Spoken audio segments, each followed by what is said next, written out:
साम चैप्टर 23 भजन संहिता उसका 23 अध्याय।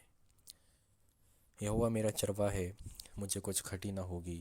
वो मुझे हरी हरी चराइयों में बिठाता है।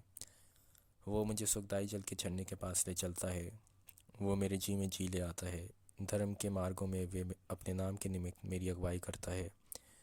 चाहे मैं घोर अंधकार से भरी हुई तराई में होकर चलूं, तो भी हानि से न डरूंगा, क्योंकि तू मेरे साथ रहता है। तेरे सोंटे और तेरी लाठी से मुझे शांति मिलती है। तू मेरे सताने वालों के सामने मेरे लिए मेज़ बिछाता है। तूने मेरे सर पर तेल मला है। मेरा कटोरा उमड़ रहा है। निश्चय भलाई और करुणा जीवन भर मेरे साथ साथ बनी रहेगी, और मैं यहोवा के धाम में सर्वदा वास करूंगा।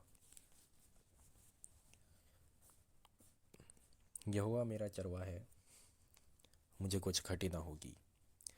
यहोवा मेरा चरवाहा है, हम मानते हैं, पर क्या हम अपने आप को उसकी भेड़ कहलाना पसंद करते हैं? क्या हम इस लायक हैं कि परमेश्वर हमें अपनी भेड़ कह सके?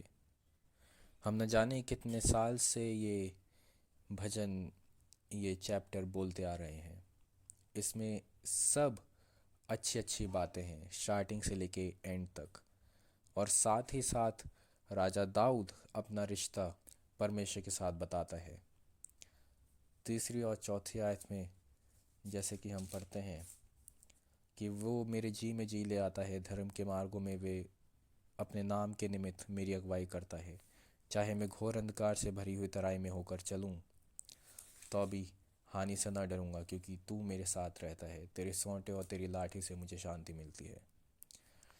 ऐसे रिश्ते तक, उस लेवल तक पहुंचने के लिए राजा दाऊद लिखता है भजन संहिता उसका पहला अध्याय, उसकी 1 और 2 आयत।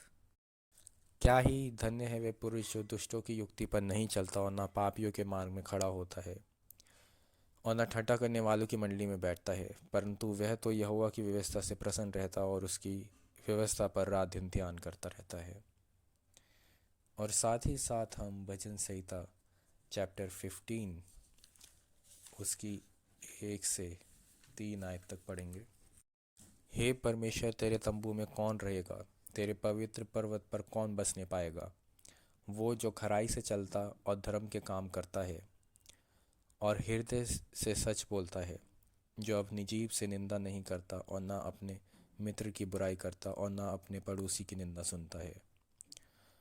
4th आयत, चौथी आयत। वह जिसकी दृष्टि में निकम्मा मनुष्य तुझ और जो यहोवा के डरवैयों का आदर करता है, जो शपथ खाकर बदलता नहीं, चाहे हानि उठानी पड़े।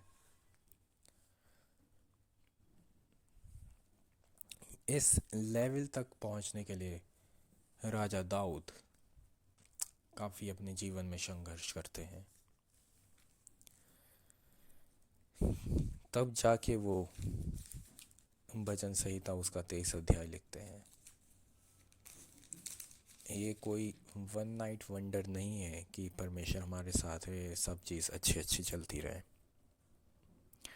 क्योंकि दाऊद की ज़िंदगी में भी काफ़ी दुख आए और एक वक्त आया जब दाऊद की प्रार्थना परमेश्वर ने सुननी बंद कर दी।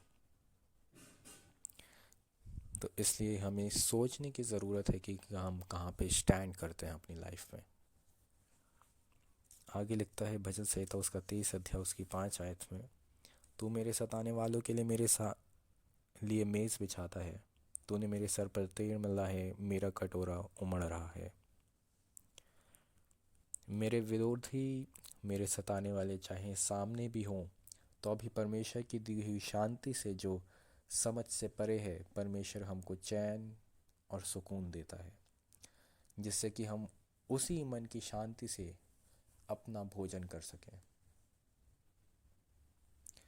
कि हमारे सामने कितने ही हमारे विरोधी खड़े हों, लेकिन अगर परमेश्वर की दी हुई शांति हमारे पास है, तो वो हमें परेशान नहीं कर सकते।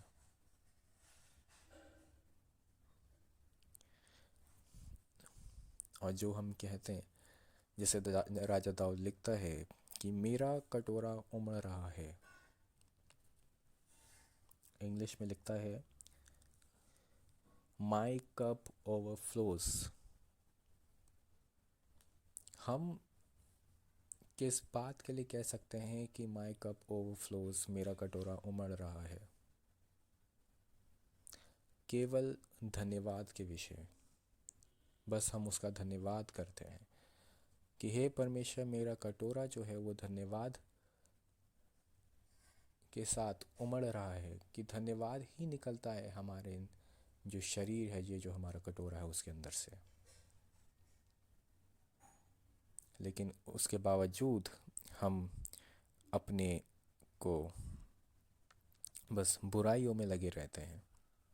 तो इन सब चीज़ों को हम छोड़ें और परमेश्वर की ओर फिरें। इन दिनों में हम अपने आप को जांचें, हम क्या कर रहे हैं। अपने आप को भेड़ के समान बनाएं, ताकि सही मायनों में हम कह सकें कि यहोवा मेरा चरवाहा है। और निश्चय भलाई और करुणा जीवन भर मेरे साथ बनी रहेंगी, और मैं यहोवा के धाम में सर्वदा वास करूँगा। आप सबको शांति मिले। आमीन।